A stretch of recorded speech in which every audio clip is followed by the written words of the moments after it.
Welcome to the Greatness Machine. I'm your host, Darius Mirshahzadeh. And boy, do we have a special guest today.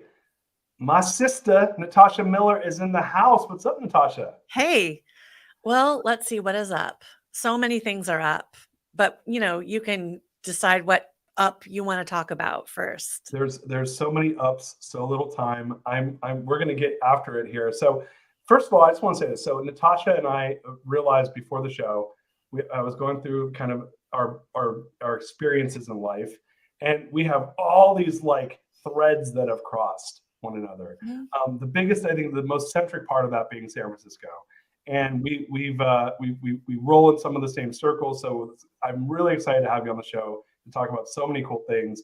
Most notably, I'm going to be diving into your new best-selling book, Relentless. Yeah, I can't wait to go there. But I want to. Do you mind if I do a little bit of housekeeping, and I want to kind of give a little bit of background on what made this show come to be? Is that yeah, cool? let's do it.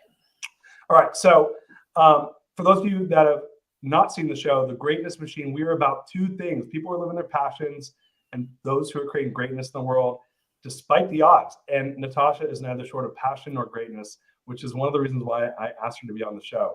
But how our paths crossed. So I don't know what it was, maybe a year plus ago. It was over a year ago. She was in the process of going into her book launch, and I got an email from her doing some reference checking on the team that was doing her book launch. And it just so happened that same exact team did my book launch. So I gave them a glowing review because they did a great job, which obviously they did a great job for you guys as well, for you. And it also turned out that my sister who was on the team at the time, worked on that launch of your website. And so we have actual family connections here now. We do. And so here we are. Like, that was actually my introduction. But funny enough, and Natasha, you don't know this, but I was like, I like right away, I'm like, I know her name. And I knew you through EO San Francisco, and we've kind of run in the same circles. I was in EO San Francisco for 13 years, and you were in it, and you're also involved in a lot of the EO stuff. Turns out, for listeners that know, that I always talk about my MIT program, and the doctors in the MIT program. So, man, so many different paths that have crossed, yet we've never actually spent time together face to face, even if it's being done virtually. But here we are. Right. What I said earlier, though, is that we've probably been in the same room or venue a couple of times and just didn't get close enough to be introduced. Or we have, and we forgot about it. But I don't think that's possible. I don't think that's possible. Now, so it's funny, before the show, I was like kind of doing a little bit of research, which I always do before the show. And on the top of Natasha's LinkedIn profile, it says that you are an introverted extrovert, or extroverted No, it says introvert. Outgoing introvert. I'm so bad. So, by the way, like, don't ever have me tell a joke because I will fucking butcher that thing. Yeah. I have to say it in my own words. Like, I'm an extroverted extrovert. So I'm an outgoing extrovert. You're an outgoing introvert. What does an outgoing introvert mean? Well, first of all, I didn't know I was introverted until, gosh, it was like maybe 7 or 8 years ago. If you would have asked me, I would have said, oh yeah, I'm an extrovert because I'm outgoing. I'm not shy. I've sung in front of 40,000 people at one time with no backing track and no monitors. That's a whole nother story. But I can't be with people for very long at a time. And I have to be by myself for long stretches of time, especially after being with people, to recharge. And it's getting worse as I get older. Yeah. So, but now I tell people, I'm like, listen, I got like an hour and a half to 2.5 hour window where I can be my best self with you. And then I got to go. And you'll know when I got to go, because I will either just get up and leave if it's a big group, or I'll just say, it's time. See ya. And like, if you preempt it that way, then they're like, oh, it's not about me. It's, yeah. Hey, you didn't do the Irish goodbye. I mean, I do that when I'm in big groups. Oh, I love doing it. Yeah. but I'm the opposite. Like, I actually get the more exchange of conversation, the more energy I get. So like this show's a good example. By the end of the show, I'm like high. I do like 5 shows. I used to, like, when I did my book launch, which is funny enough, they were one of the strategies was doing lives, right? and our book launch team at NGNG, which you work with them as well. Yeah. They didn't know what they had signed up for. So I know. I heard about your book launch. my book launch is It's like a marathon. We ended up doing a live event with I think we ended up getting 46 people. I did a telethon, like a Jerry Lewis telethon. Oh, I heard about the wheel. I heard about the whole thing. I was like, okay. Hey, by the way, if you want to piss people off, don't tell them they're coming to a telethon that they're coming to. Make them spin the wheel, and you would have appreciated this. I said, hey, look, it was I had this saying I would say. It was something like sing or spin. And so that, and I used to sing on the show. So they would have to spin the wheel, which they'd have to donate money to this group called Family Reach, or they'd have to sing with me. And so it was spin or sing. And so I knew people wouldn't want to sing because they're. I sing with you all day long. I know you would have. But dude, a bunch of these old dudes, they don't want to sing. No. And so they all spun. So what was funny was after the fact, a few of them got pissed. They're like, I felt like you put them on the spot, dude. Which, by the way, Did they all pay up? A couple didn't. A couple said I felt what was the word? Like not vulnerable. Violated? Violated. A couple felt violated. They said I felt violated and I'm not going to pay on principle. But I'll tell you this, we did raise like 43K, which is pretty good for you. Cool. Yeah. It was a cool way to do the book. You forced it, but whatever. I may have exploited 43 grand out of my friends. Hey, it's not like it wasn't for me, it was for the kids. Yeah, right? Of course. So hey, I'd love to do your formal bio. Enough about me and more about you. Do you mind if I do your formal bio for listeners that don't know much about you? Yeah, if you don't mind me pantomiming while you're doing it, I'm gonna act it out here. Okay, you do like a full blown mime action pantomime. Okay, here we go. Are you ready? I hate reading, but here we go. So guys, Natasha Miller isn't your average CEO. She's been listed on Inc. 5000's list as a CEO and founder of Entire Productions, and they're doing huge events for companies like Salesforce in San Francisco, and that's for 3 years in a row. So that's pretty badass. I didn't even know this. We are both Inc. 5000 CEOs. Man, the list continues to grow of how Natasha and I have so much in common. Natasha's passion and commitment is to giving back, motivate. Her participation and contributions are numerous, as well as charitable organizations. She is the best-selling author of her memoir, Relentless. And when we say best-selling, I'm not talking just like some run-of-the-mill best-selling. I'm talking Wall Street Journal and USA Today bestseller, which is a huge accomplishment. I'm super pumped to talk to you about your book. And this is what I find most interesting about you. You are a trained jazz vocalist and classically trained trained. I'm all that. Violinist. Yep. And you're a member of the Recording Academy, aka Grammys, among Yep. a ton of other professional organizations. And I'm so pumped to have you here, Natasha. Man, you're one accomplished person. I am. And I know why. It Why? all stems from, do you want to go deep this quickly? Dude, I'm the king of going deep. Okay. And I already know what you're going to say, but I want to hear you say it. Yeah. I really do believe this. I don't know if it was innate, if I was born this way, but when you're told by your mother, from the time you can remember, every day of your life, that she hates you and that she'd rather kill you and go to jail than see your ugly face, that shapes you. And what it did for me was it made me, I was looking for someone to save me my entire life. And the way that I wanted to show, I needed to show value. I needed to show people that I was valuable enough to come and take away. So I was a singer. I taught myself piano. I started playing the violin in 4th grade. I became good at everything that I could possibly do well. And I started monetizing. This is how I got into entrepreneurship. I had to monetize everything because at the age of 16 on Christmas Day, I was abandoned by my family at a homeless shelter. So yeah, the shit hit the fan like my whole life. And it really is a miracle that I'm sitting here talking to you today with genuine joy, happiness, contentment. But I do want to say to anyone listening, and I have to make sure that I do this, even though I got myself out of these situations and I am on a very much upward trajectory, happy, it's not pure happiness and pure joy all the time. There's still challenges. There's still things I got to get over. There's still things I have to work on. And pretty much every day I do feel bad or down for a certain amount of time. So I just want to make sure that people don't see the gloss without the grit. Yeah, wow. So can I ask a personal question about your mom? Yeah. Was she like, did she have like mental, like any type of mental issues, like bipolarism or something like that? Because that's what that sounds like to me. Yeah, so I grew up in the mid 80s in the middle of the United States.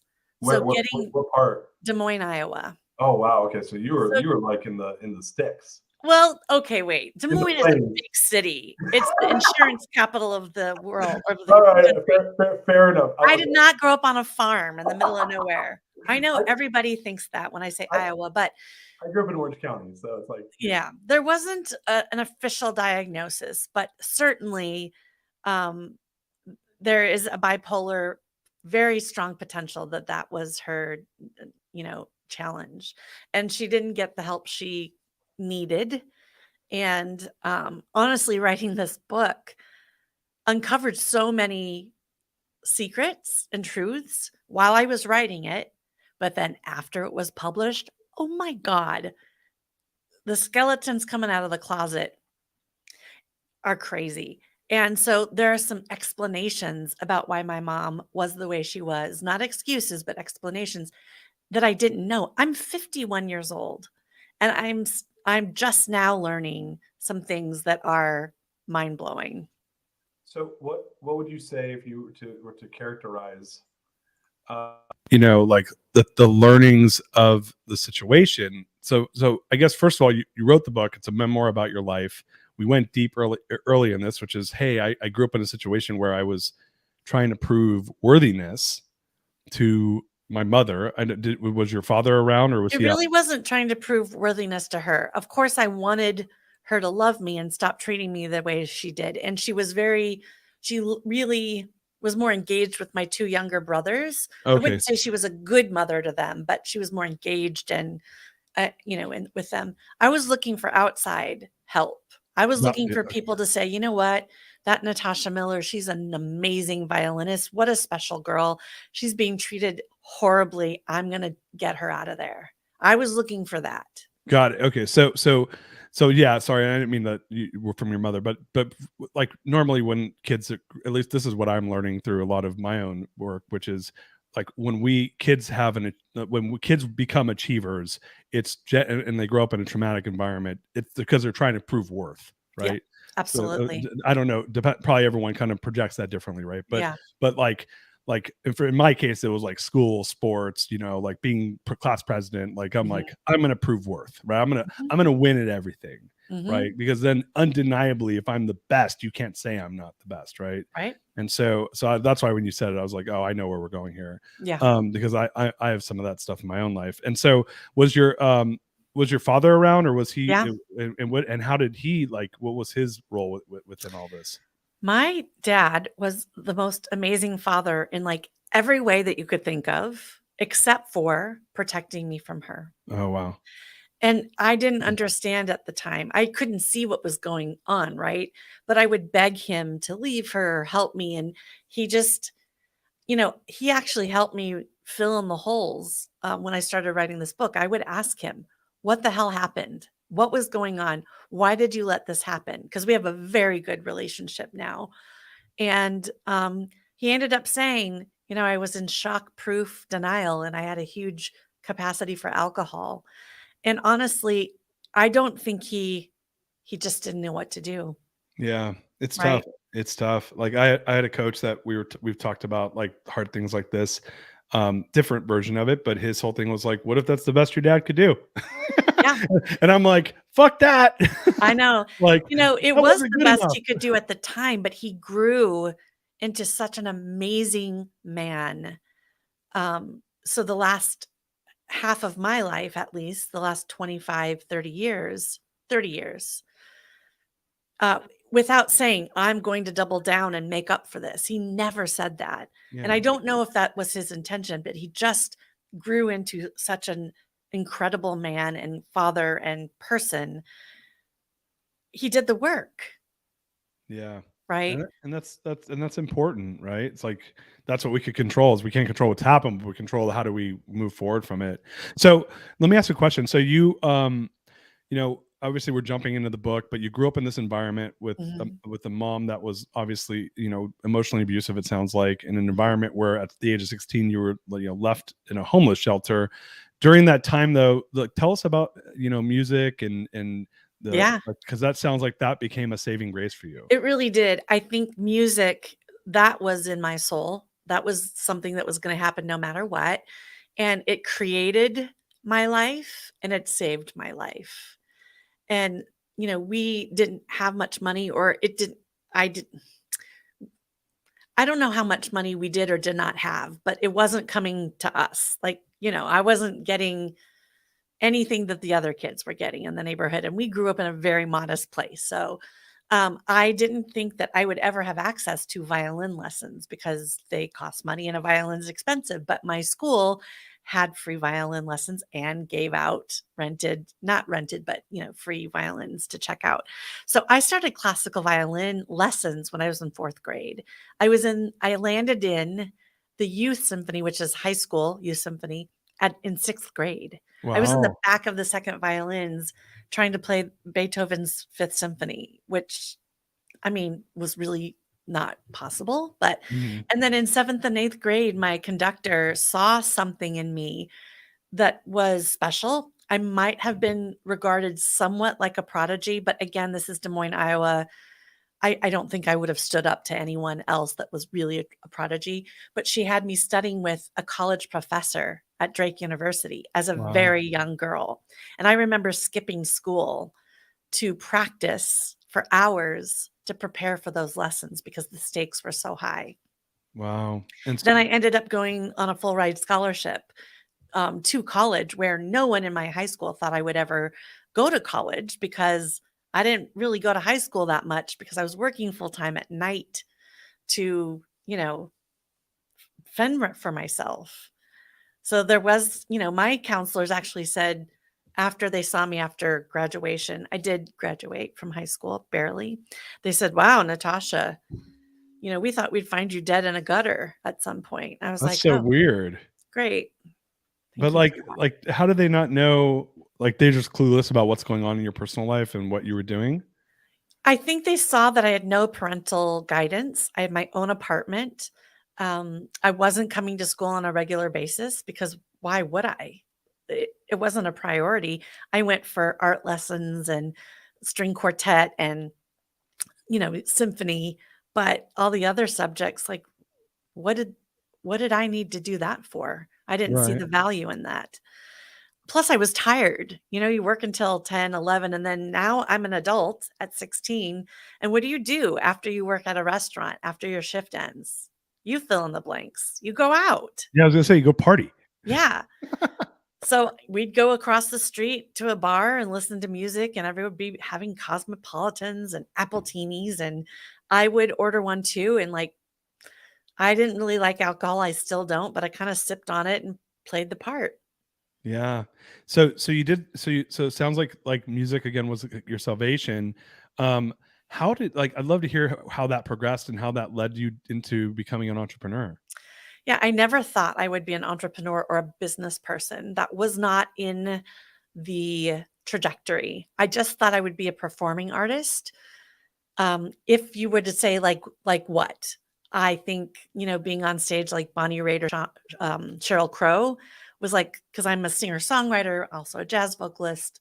Like I have a lot of genres going on, but it turns out that when you're fending for yourself at such a young age and you learn to monetize everything, you also, if you're me, when somebody's calling me, like if you were to call me and say, "Hey, can I book you on Friday, June 10th?"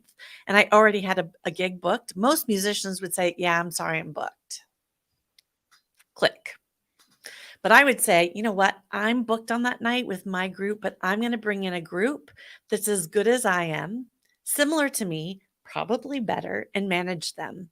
So now I'm out playing my violin or singing at a wedding or a corporate event, and 2, 3, or 4 other groups are out performing at the same time, Wow. and I'm making money from that.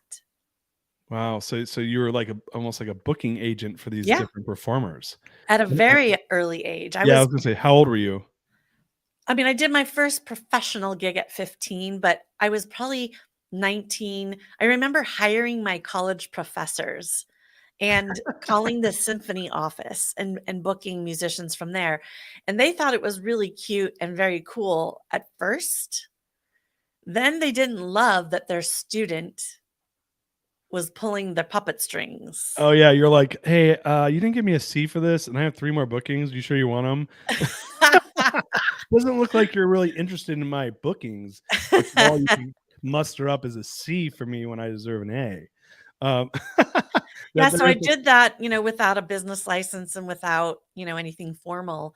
And in 2001, I put up, the shingle and got a business license and started Entire Productions. oh wow. But we focused on what I knew. And what I knew at the time was jazz and classical, but people wanted dance bands and headliners and aerialists. And, we're in the Bay Area, so a lot of ethnic groups. And I learned very quickly. And now we supply talent of every genre and every discipline, dancers, models, everything for these corporate events. But now, of course, we're planning the events as well.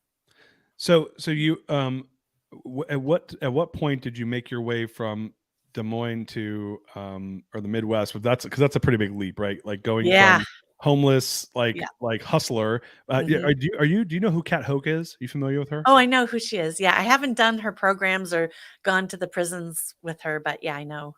So it's funny, because what you just described in my mind was that was hustle, right? Like that was, Mhm. hey, you had this innate hustle to Mhm. like put together, and it was based off of the need to survive, right? Mhm. And that just like you like on paper like that you wouldn't think, like, because most performers are not fending for themselves at Right. 16, right? But Yeah. you're like, hey, dude, like I more money means I have more like living ability, right? Yep. As opposed to Correct. like extra like pocket change. No. And Yeah. I and wasn't buying, I don't know, back then there were folio bags and Izod and polo shirts and all these things that I just never had access to. right, you were like paying rent. Right, and figuring out that you have to call the power company. There's a power company, you don't just flip on a light switch? What, huh? What the No, hell? no And way. you have to have credit, and then you have to put down a deposit? Like, Yeah. what are you talking about? Yeah, well, so was necessity is the mother of all invention, right? Like Yeah, you needed to pick up those skills, yeah, and so that's obviously a positive that comes out of that level of burden, which I would never wish upon a 16-year-old, but right. you leveled up to the occasion. So how did that translate into, hey, I'm going to move to San Francisco? Well, okay, so since I was 16 and functioning as an adult in the world, by the time I was 20, 21, I was way older mentally, sort of, but also in what I was doing. And I met a guy that was 9 years older than I was. And in my heart, I would have loved to have gone to New York and become a Broadway musical star, which is funny because I don't dance or act, but whatever. But the winters are so Oh, excruciating brutal. in Des Moines, Iowa. And honestly, the summers are excruciating. So I just wanted out. And so this man and I, my daughter's dad, he wanted to move to Berkeley to study under an architect that he was an architect who he really admired. I was like, fine, get me out of here. Like, I will go to San Francisco. I'm the one who made all the money to get the moving van, get the apartment. I had saved $4,000. And I remember, you know, working for Manpower and Kelly Services isn't something that you like typically would brag about, right? And it's also kind of like not very sophisticated. But back then, I was like, I'm playing every gig I can find. I'm working whatever job. I think, oh my God, I sold clothes at Eddie Bauer. It's true. I mean, I was making $5 an hour and I was like, I could transfer to the San Francisco Union Square store and make $6 an hour. Boom. Minimum wage, Yeah. baby. Like, I was so excited. But I also worked for Kelly and Manpower, and I was handing out flyers in our Skywalk system. And I remember someone that I knew came up to me and was like, "What are you doing?" And I'm like, "I'm getting the fuck out of here. That's what I'm doing. I'm doing Yeah. everything I can do to get us out of there." This is when you're in Iowa. Yeah. Yeah. So I Yeah. was 20, let's see, I was 23 and Okay. got married at a very young age, clearly, and then moved to San Francisco. And then a year later, I had my daughter, Bennett. Oh, so And then a cool. year after that, I got divorced. Wow. You were, so how old are you at 26, 25? When I got divorced, Yeah. I might not be doing the math right. I think officially paperwork and all that, I was 27 by the time we got divorced. You live like an entire lifetime from the age Mhm. 16 to 27 that most people don't live until they're like 50. So Yeah. that's pretty amazing. If I And look old and haggard, that's why. oh no, you look beautiful. Come on. Amazing. So so from that, you're there, and entire production started what year? 2001? 2001. So a few years later, you start the production business. Yep. That's been around now for over 20 years. Yep. And you guys are doing some big stuff. You said you guys are putting on Salesforce, doing some of the Salesforce events. Yeah. So you're a big event promotion company, and you're still doing a ton of production as far as booking acts for these different events as Yep. well. Tell us a little bit about the business. The business pre-pandemic was amazing. We had done 650 events in 2019, 777 in 2018. And pandemic hit. We can talk about that later. You know what happened there. But we are doing over the top, fantastical, wonderful, creative, out of the box events for these companies.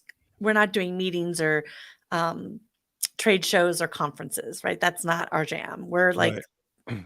if you want to throw a balls out party, we are the people to call. I love it. Yeah.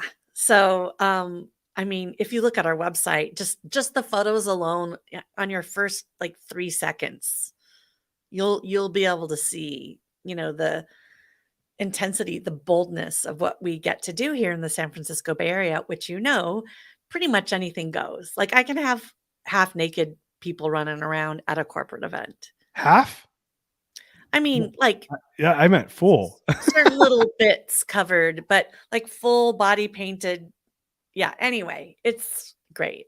Yeah, so it's funny. Gosh, I'm trying to remember the name of my friend's. She's in a clowning group, and it's like Oofufu or something like that. Oh yeah. you know what I'm Fufu-ha. Yeah. So one of my really good friends is one of those. She's in that group. Mhm. And We've I've booked them before. Yeah, they're amazing. And she's actually been a guest on the show in character as Oh my as God, Ice that's Queen. great. She That's was so awesome. as Ice Queen. Yeah. So you guys, so like, who is like your ideal client then? Like when we start to, is there, like, what's the, because I used to be an event promoter and threw like big club parties, and I Yeah. love throwing like personal parties and or Yeah. big business parties. What's like an ideal client for you guys? Ideal client is, Fortune 100 client with a very healthy budget that understands the value of working with entire productions, gives us, what the outcomes need to be, what their budget is, what not to do, and then just let us go and design something wonderful and not be micromanaged. I love that. Yeah. So let me ask you a question, because obviously you are like everyone's entrepreneurial stories are different, right? But your entrepreneurial story is a pretty unique one. If you had to give yourself, if you were to get into a time machine and go back, 21 years to 01 to Mhm. young Natasha Mhm. and said, "Hey, sister, I'm going to give you some advice Yeah. that you need to hear." What's the one piece of advice you would have given to younger Natasha, Yeah. day one of It's being an entrepreneur? so easy to answer this question. So back then, I had no college degree. I had no formal business training. And I was a little full of myself. I thought that I could make it up as I go, do it by gut instinct. I was so creative. I was so successful. And again, I was successful within my little world, right? It was a lifestyle business at that time. And I got a lot of attention, a lot of accolades. I had no idea that I was shooting myself in the foot. Now, I also may not have been in a mental space to do what I'm going to just say what I would say to that person is I know a shortcut, and here's what the shortcut is. Do the work. Take the courses, do the EMP at MIT, do an entrepreneurial master's course, find out how other people, it doesn't matter necessarily what industry they're in, how do businesses create that firm foundation in which to grow? I didn't start getting that training until 2015. Wow. And at 2015, I was already, a couple $1 million in revenue. I had no idea how to read my financial reports, and I didn't care. I didn't know how much money was going in or out. I kind of knew by gut still. And I was afraid of talking about financial reports with anybody. And I went to the Goldman Sachs 10,000 Small Businesses course in Boston at Babson, and that just changed everything as well. Then I was working with an advisor who ran a $4 billion company. And so immediately, you can imagine, it was like an injection of all of this knowledge. And I'm the kind of person, thankfully, that when knowledge is coming in, action is coming out. So it's this at the same time. I don't hem and haw and wait and wonder and, weigh the out, pros and cons. If something feels and sounds good and right, it's in action immediately. Wow. That's what is it? When the student's ready, the teacher will arrive, right? Yeah. Yeah. So it's, I may not have been ready back then. yeah, probably not, right? Because you're a pretty, like capable person, obviously. Yeah. And like I did EMP. So for those listeners that don't know what EMP is, that's the Birthing of Giants. It used to be called Birthing of Giants, and it's the Entrepreneurial Master's program now at MIT. I did that program. I got into it in 2006. Okay. Were you ready for it? You're gonna love this. I applied in 2005 and missed the deadline because like I filled out the application and held onto it for 51 weeks. So I was chomping at the bit for it. And back then, you didn't have to be a member of Entrepreneurs Organization to be in it. Oh, okay. I applied through Inc. Magazine. So back then, Inc. Magazine put it on. Yeah. And so your question was I ready? Oh, yeah. I was salivating for help. Yeah. Because my business was, my Inc. 5000 business was, my company at the time was in San Francisco. It was number 40 in the Inc. 5000 in 2007. So 2006, 07 means 03 through 06 is when you earned it. Right. So in 2004 and 2003, I was getting my ass kicked. Yeah. Like I had like 100 employees and I was like 27. And I'm like, this is, it was all through pain. And I was like, there's got to be a better way. And so for me, it was, I learned through pain. Like if you really want to teach me, just punch me and I'll feel pain. I'll be like, hey, I'm going to go fix that. So no, I was ready. I was ready. I didn't know what to do with it. It took me some time to figure it out. Oh. And I was a subprime mortgage lender. So my business imploded in 2008. So my year 3 of that program, I actually had shrunk from 150 employees to 10 employees. Yep. So it was. It's a good place to be though when you're in that challenge is in that program. Yeah, and to your point, like this is where like when we surround ourselves with peers who are in different stages of what we're trying to do, it forces you to become a better version of yourself. If you have that learner mindset, which clearly you do have you're like, when I was reading it, it's like, I didn't even go through it all because I'm like, we'll talk about it on the show. I know. Well, it's just a lot, right? Like you did it just shows what you like you're like, hey, I want to learn, right? No, like I don't know anyone that's done the Babson program, the MIT program, and the Harvard program. So you're like, I'm gonna go to the best and be around the best and learn. You know what? And I did that first year of MIT, and I thought for just only a split second, the Harvard program came up, and I was like, do I do that one too in the same year? Is that too much? Okay, yeah, I'm going to do it. And thank God I did, because that was 2019. Wow. And had I, wavered, it would have been it's all that knowledge that I have now. Like, thank God. Yeah, that's and that stuff, it's that type of stuff where it's like, what I always compare it to is, you have a toolbox, and your toolbox gets bigger and you have more tools to go that you learn how to use, right? And that's part of the craft of any craft, right? Whether it's being a violinist or being a singer or being an entrepreneur, we're just building up our tool sets to be better Mhm. at our craft, right? Right. And clearly you've done a great job at that. So how big right now is, like, how many employees do you guys have? How big Yep. is the current team? Well, let's start with pre-pandemic. We were at 12 total full-time W-2 employees, Right. and I had to lay half of them off. Oh my God. Today we're at 7, but we're starting to hire, well, I do that snapping like as if I'm going to be able to hire that many people quickly. Hiring is a challenge right now. I see my business potentially doubling, not by the end of this year, but next year, and definitely more into 2024 because of the obvious. Yeah. Right. So corporations, their corporate clients are doing events now. But of course, the mask mandate just came off and, things are changing, but then the COVID rates are going way up. And that means that I'm going to, like, I literally this was a small event, but I had a $50,000 budget event. They were like, sign, we're good to go. And then I get a call from the leader of that team, not their, direct reports, because he felt so bad. He's like, we can't do it. Oh, really? Mhm. Wow. Look, okay, moving right along. I mean, wait, you can't cry about it. Yeah, look, at this point, like, we're so deep into this. So we just did. We were talking about the EMP, and before the show, I was telling you that I was the chairperson of the Gathering of Titans. Yeah. And we held off on that event. That's the alumni program for this Right. MIT program. And so we held off for 3 years, and then Mhm. we finally did it, and it became a super spreader event. Wait, I didn't hear about that. No, 50 out of 80 people got COVID. No. I was the chair, and I got COVID. Yeah, but you know what? Everyone, they went home, they got sick for 3 days, and everyone was fine. Now, is that the case with everybody? No, but I think we're in a world right now where it's like, look, if you're at risk, and you got to take whatever precautions you have. Yeah. And if you're not at risk, like you got to go live your life. That's my position on it. Yeah. Because it's like, this is a thing that's going to be here for probably forever. Yeah. Right? I don't think this is going away. And so I look at these events, and I'm like, my position on this is here to stay. We have to, like, work our lives around it, not have lives, because Right. there's this sickness that, a very small percentage of people will actually probably it'll be a fatality for. And Right. if I'm in that camp, I'm going to go do what I got to do to protect myself. But outside of that, and my wife got mad at me when I came home, and I'm like, what do you want me to do? I've been sitting in the house for 2 years.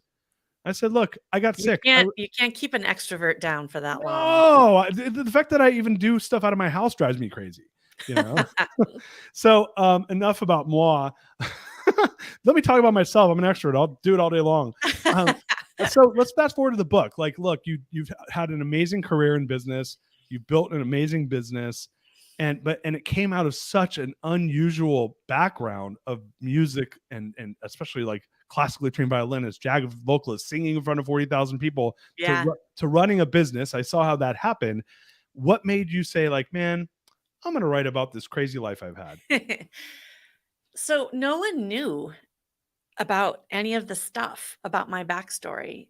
I wasn't keeping it this deep, dark secret, but you don't lead conversation with this. Hey, Darius, I'm Natasha. I was abused as a child and lived in a homeless shelter. And, you don't do that. No one does it. It's not socially acceptable. But about 4 years ago, and in fact, this is where I was. It's sort of a humble brag, but it's an important one to say. So I was at a conference with 7, 8, 9-figure businesses trying to learn how to scale and grow even more. Like, I can't get enough. And I started dripping some information about my past, and the reaction of people was so intense. They, like, literally leaned in. They're like, oh my God, you have to write a book. Like, oh my God. Like, well, as I was telling people are like, write that down. That needs to go into the book. I'm like, okay, there's something here. And then a couple months later, I'm at the Inc. 5000 gala, at which I'm a speaker, for the conference. And I'm sitting at this speaker's table with, the guy that owns Calm.com, then $1 billion, dollar company. It's probably more than that now. And we were all introducing ourselves. And I knew that I had to push myself into saying the things about me that I'd been keeping dormant for so long and that were going to be in this book. So I actually said, okay, I'm going to practice this here at this table. I said this out loud. I'm like, this is the first time I'm saying it, so bear with me. And I don't exactly remember what I said. But again, everyone's leaning in. Everyone's like, what? Can you give me the cliff notes of like what you think you said? Yeah, I think it was something to the effect that I was abandoned by my family at a homeless shelter, and I've been on my own since I was 16, like something brief like that. Mm-hmm. And I just felt like I had gone through so much, such incredibly low inflection points, and then enjoyed some incredibly high inflection points. And then the most important part about all that at this time, I was far enough away from both things that I can be reflective about them Yeah. and see them in a way that wasn't like, I'm going to get vengeance for all the people that didn't save me or all the people that hurt me. That's not what the book is about. And as I started writing it and talking about it, then I'm talking about it out loud with anyone who will listen. While writing it, I learned so much. Like there's something that happens at the end of the book. I'm not telling you what it is, that blew through my family like a bomb. It was amazing. It was a very tumultuous, crazy, like what? That ended up being a very good thing. But I had to put the writing down for 6 months while this was happening. And in fact, I was at the MIT program when this was happening, and I didn't know if I was going to go back to writing the book and if I could ever publish it. So, But like with everything, there's time that passes. And I decided to start writing again. And I also decided to find a really good editor. And I found this editor from HarperCollins that rocked my world and really helped me make this book the beautiful read that it is. did you so this is just kind of a question. Did you get blowback from your family on telling such a personal story? I mean, obviously that's I think I just got the answer. So yeah, you did. So you got Well, let me tell you this. I told my dad and my daughter immediately that I was going to write it. And I had support, maybe some hesitancy from my dad, but it wasn't going to be real anytime soon. So we're good.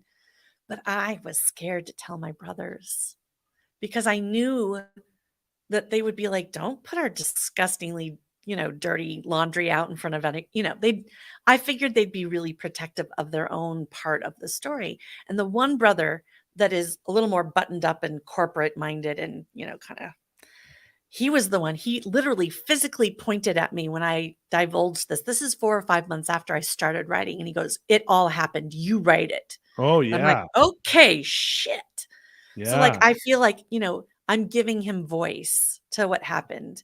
And I'm learning that things happened to my brothers that I wasn't necessarily aware of. I didn't have the capacity to be aware of. I was also gone at 16 and they were 12 and 8 at the time. Oh. So I had to I didn't really ask for permission from my brothers, but I kind of said, this is happening.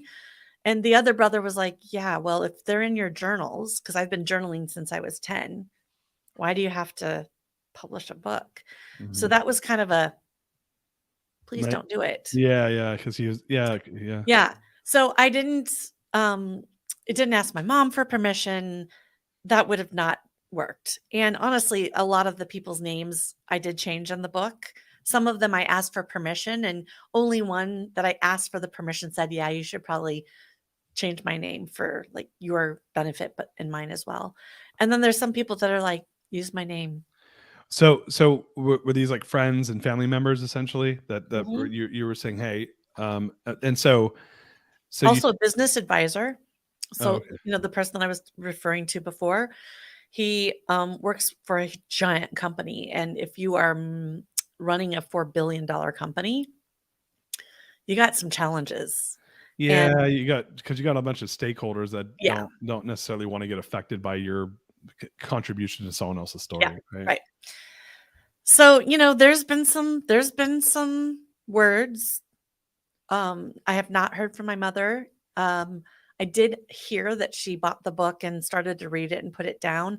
And honestly, what I've learned about her since I published the book, I feel even sadder for her because her story was, you know what? Her story was my story. And Yeah. I didn't realize it. Wow. Yeah, I think it's funny when if with abusive parents, because I actually had some abuse in my family, and so what you realize as you get older is like, for someone to be that hate, I think also when you have a kid, you realize it. For someone to be that hateful towards a child like you can't even imagine the amount of self hate that's going on, right? Right. That's like for it to erupt out of them onto who they're supposed to protect and love, and it is just a reflection of such a self hatred. Yep. And I kind of came to some terms with like because my dad was no fucking peach, and so he taught me how to be an entrepreneur, but he had a lot of issues, and my reflection on it, similar to yours, is like, hey, maybe he was doing the best he could, and maybe it was a far cry from what I do as a parent, but that was just a reflection of a lot of pain he was feeling, Yeah. So, and I think to your point, like having that like perspective of, hey, like her story is my story. It's like, wow, like what, And that's a new revelation to me because I was told other things that weren't true. And yeah, so I think more skeletons are due to come out of the closet. You never know when or where or who. But when the phone rings or I get an email, I'm like, oh God, like. Oh, really? Are you feeling some anxiety about it now? Or I mean, when somebody's like, hey, I have to talk to you, I'm like, oh God, what? Like, yeah, because the book's pretty new. I mean, when March did you 22nd. Yeah, so you got Wall Street Journal USA Today bestseller, which is huge. Congratulations, by the way. I don't think most people understand how hard it is to do that. So much work. I had a 25-point marketing plan. I nearly killed myself. Yeah. I did way too much. I did a live launch event similar to yours, not as long, 2.5 hours in the metaverse. That was incredible. Then, because I'm me, I did just a blowout event at the SF MoMA in the theater, a performance reading for a couple hundred people. And then we went into the atrium and had this like gala, the entire production's way.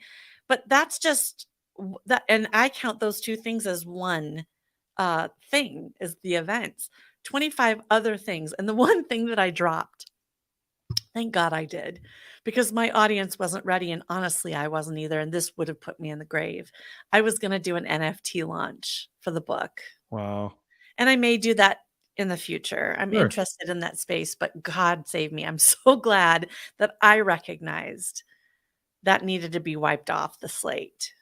Yeah. Well, I have a good friend, John Rulin. Yeah.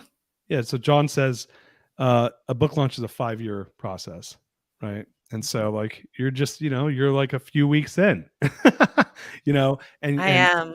Yeah. And I have another friend, I'm blanking on his name right now. Anyway, he's like, look, you put a year's worth of work into 1 week, right? Like that's really what a book launch is. So you're like to get the, like no one realizes that either. And like, I mean, I think I calculated 1,500 hours of work for my book launch, right? I don't want to know. I need to shut that down. So it took a small army. I mean, I had so many people working on this launch, experts, NGNG helped me. I hired a team internally. I have a full team that's working on this book launch, which is, of course, a continuing endeavor. We're applying for all the literary awards. We've won 3 so far, which, I was just shocked when we won the first one. I was like, are you kidding me? I almost didn't open the email. Wow. The email from the London Book Festival came and it said something like, click here to see the winners of the book festival. And I'm thinking, well, if I won anything, somebody's going to say, hi, Natasha, congratulations. No, they didn't do that. So I literally almost deleted it. This is on my phone. Then later I saw it on my computer. I was like, yeah, I'll just click the link. I didn't win in just one category. I won the whole thing. Wow. I had the Congratulations. highest honors award, and then I also won in a category for that particular one. That's so cool. So that's part of our, strategy is to apply for these literary awards, and I'm not going to win them all. And if I do, then my ego is going to get way too big. So So yeah, so look, like what next? The book's out. You have the business that's thriving. What's next on the horizon for yeah, so Natasha? I'm thankfully able to work on my business entire productions about 20% of my time and not day to day. I'm not working with clients. I'm not responsible for the big stuff.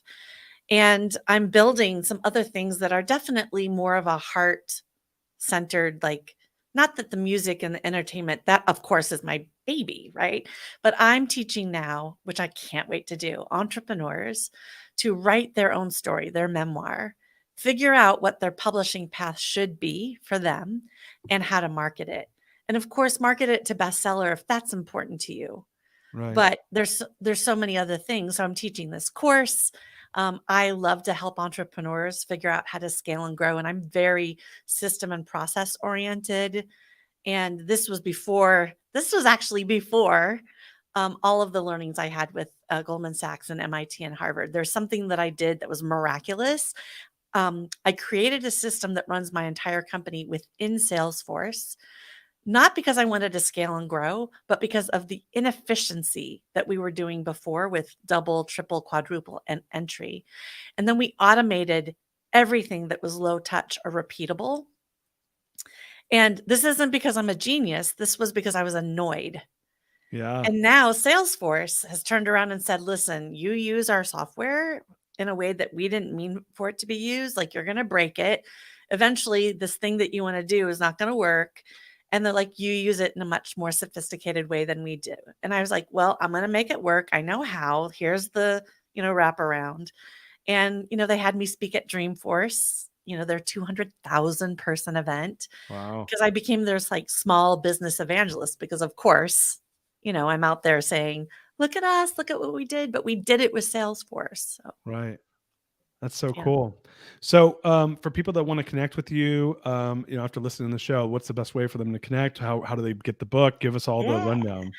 The book, Relentless, Homeless Teen to Achieving the Entrepreneur Dream, is available on Barnes & Noble, Amazon, all those digital places. But get the Audible because there's a big surprise for you in there.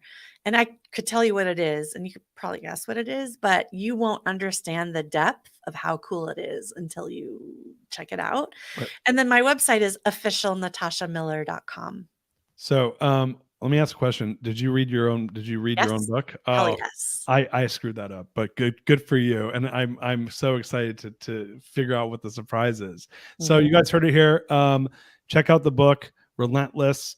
And as Natasha said, by Natasha Miller, you can get it where all books are sold. The Audible, as she said, has a little Easter egg surprise in there for you. And once again, what's the website? officialnatashamiller.com. And if you want to know why I have to have that URL, DM me and I will tell you the story.